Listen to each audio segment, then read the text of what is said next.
I've heard people calling me a jobber.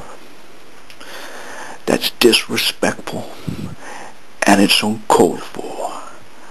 And I'll tell you why. I ain't no jobber. You know why I'm no jobber? Okay, yeah, I put guys over. Yeah, but I'm no jobber. I'm much, much more than a jobber, because, quite simply, I had shoulder pads. What jobber, what guy laying on his back week in, week out, what other guy had shoulder pads? There ain't ever been no jobber with shoulder pads. Barry Horowitz, he didn't have no shoulder pads. Reno Riggins, no shoulder pads. Iron Mike Sharp, yeah, he had that leather deal on his wrist. He didn't have no shoulder pads. There's never been a jobber with shoulder pads. I had shoulder pads, so I'm no jobber. Who had shoulder pads? The LOD had shoulder pads.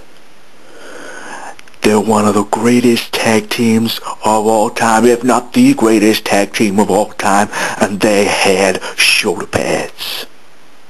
Just like me, I had shoulder pads.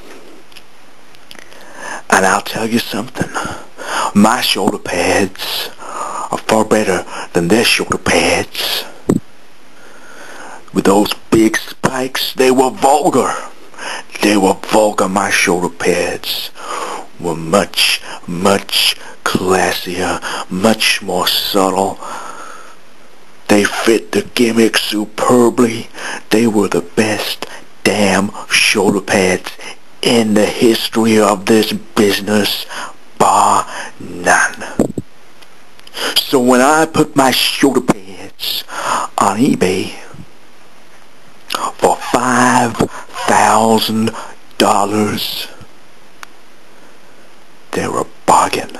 They're a bargain, and I expect all of you to bid and bid like crazy for the best damn shoulder pads in the history of the wrestling business. Oh, but what happens? I get no freaking bids. Not one freaking bid on my shoulder pad. The best damn shoulder pads in the business. And not one single bid. No freaking bids on my freaking shoulder pads. Why? Because you all think I'm a jobber. The exact things that mean that I ain't no jobber, and you won't bid on them because you think I'm a jobber. And that is why I hate the freaking wrestling business.